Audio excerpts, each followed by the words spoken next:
एक गांव में एक गरीब किसान रहता था। वहां पर 2-3 साल से बारिश नहीं हुई थी, जिस वजह से वहां की सारी जमीन सूख चुकी थी।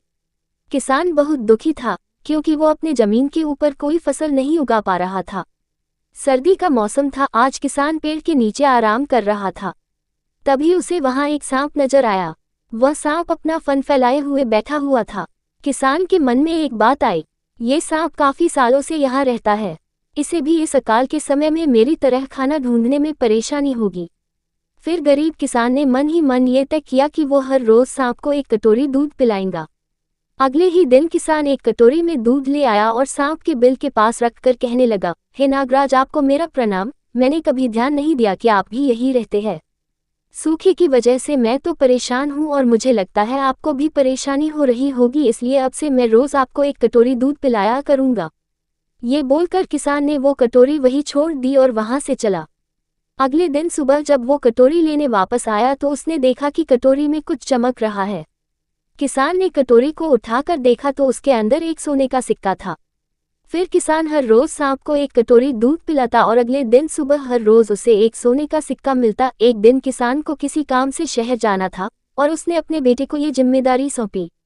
उसने अपने बेटे को कहा, बेटा ध्यान से एक कटोरी दूध सांप के बिल के पास रख देना। किसान के बेटे ने अपने पिता के कहे अनुसार एक कटोरी दूध सांप के बिल के पास रख दी। अगली सुबह उसे भी सोने का सिक्का मिला। उसके बेटे ने सोचा कि यह सांप तो बड़ा कंजूस है, जरूर उसके पास बहुत सारे सोने के सिक्के होंगे, लेकिन ये तो हर रोज बस एक ही सिक्का देता है। अगर मैं इसे मार दूं तो मैं इसके सारे सोने के सिक्के ले सकता हूँ। अगली शाम जब लड़का दूध देने के लिए गया तो उसने सांप को देखते ही उस पर छड़ी से वार किया, मगर सांप भी सतर्क था। उसे छड़ी तो लगी पर उसने किसान के बेटे को भी डंस लिया। सांप का विष बहुत ही जहरीला था।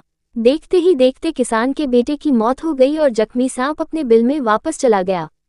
जब किसान वापस लौटकर आया तो उसे अपने बेटे की मृत्यु के बारे में पता चला। साथ ही वह बहुत दुखी और क्रोधित होकर सांप के बिल के पास उसे मारने पहुंचा। तभी उसने सांप को देखा कि सांप को भी काफी चोट आई है। उसे देखते ही वह समझ गया कि उसके बेटे ने सांप पर हमला किया होगा। वो समझ गया कि परिस्थिति ही कुछ ऐसी हो गई होगी कि सांप ने उसके बेटे को डसा होगा। उसने हाथ जोड़कर सांप से माफी मांगी और सांप से अपने बेटे को वापस लाने के लिए कहा। थोड़ी देर बाद सांप अपने बिल में जाकर बाहर आया और उसने किसान को एक जड़ी बूटी दी। गरीब किसान जड़ी बूटी लेकर अपने मरे हुए बेटे के पास गया। उसने उसके नाक के पास वो जड़ी बूटी रखी। थोड़ी देर बाद उसका बेटा खांसता हुआ उठ खड़ा हुआ। जिंदा होने के बाद किसान के बेटे को उसकी गलती का एहसास हुआ। वो अपने पिता के साथ सांप के बिल के पास गया और उससे हाथ जोड़कर माफी मांगी और बोला, हे नागराज, मुझे क्षमा कर दीजिए। अब मैं किसी भी पशु, पक्षी या जानवर पर हमला नहीं करूंगा। मुझे क्षमा दान दें। सांप ने भी खुश होकर अपना सिर हिलाया और वापस अपने बिल में चला गया।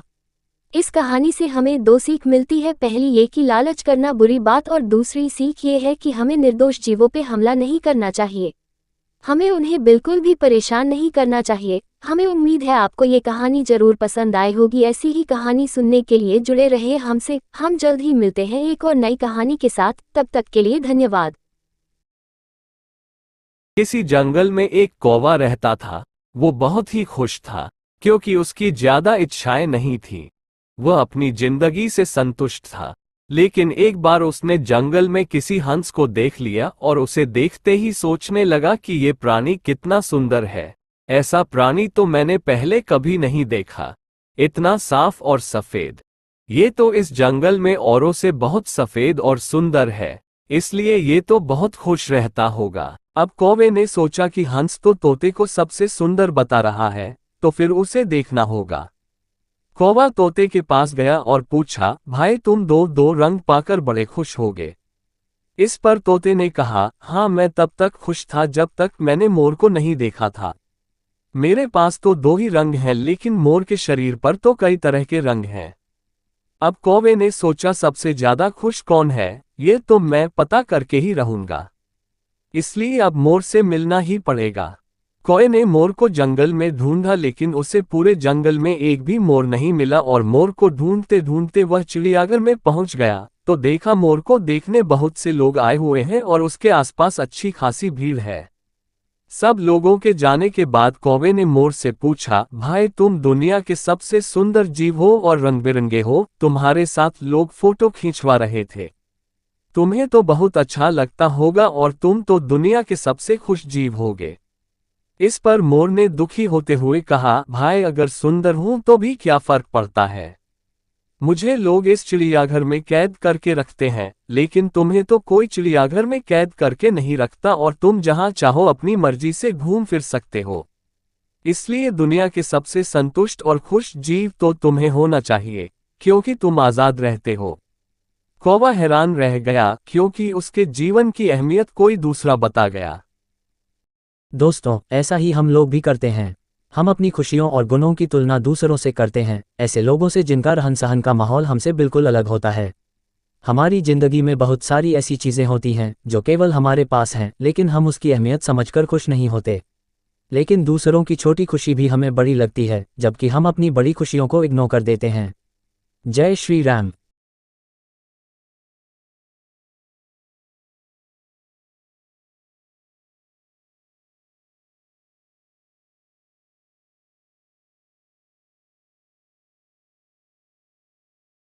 એક ગામ હતું, તે ગામમાં એક ખેડૂત અને તેનો પરિવાર રહેતો હતો.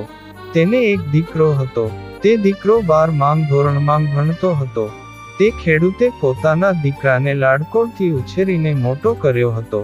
તેણે ધામધૂમથી તેના લગ્ન પણ કરાવ્યા. એમ કરતાં સમય વીતવા લાગ્યો. દીકરાની વહુ પણ રહેવા લાગી. એટલામાં એ ખેડૂતની ઉંમર થઈ અને તે મૃત્યુ પામ્યો.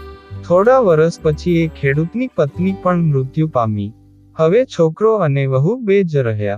હવે એ ખેડૂતના દીકરાને ખેતીનું કામ આવડતું નહીં, કે ગાયો ભેંસો દોહતા પણ આવડતું નહીં.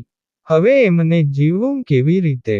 એટલે તે કામધંધાની શોધમાં શહેરમાં જવાનું વિચારવા લાગ્યા.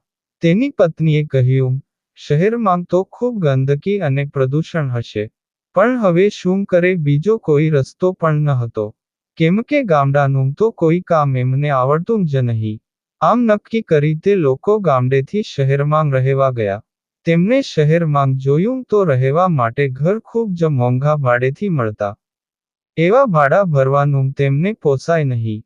એટલે તેમને એક ખુલ્લી જગ્યા જોઈ ત્યાં ઝૂંપડું બનાવ્યું. પણ એ ઝૂંપડાની બાજુમાં જ નગરપાલિકાની કચરા પેટી હતી. આજુબાજુના લોકો ત્યાં કચરો નાખવા આવતા હતા. એટલે ત્યાં ખૂબ જ ગંદકી થતી હતી. વળી ખુલ્લી જગ્યાને લીધે લોકો ત્યાં શૌચક્રિયા કરવા માટે પણ આવતા હતા. તેથી ત્યાં ખૂબ ગંદકી થતી હતી. ગંદકીને લીધે ત્યાં મચ્છર અને માખીઓ પણ ખૂબ જ થતી હતી. આવા ગંદા વિસ્તારમાં રહેવાથી અને ડેન્ગ્યુ, મેલેરિયા જેવા મચ્છરો કરડવાથી એ બંને પતિ પત્ની બીમાર પાડવા લાગ્યા. વળી શહેરના ખોરાક પણ ચોખ્ખા નહીં. શાકભાજી ગટરના પાણીમાંથી ઉગાડેલા હોય.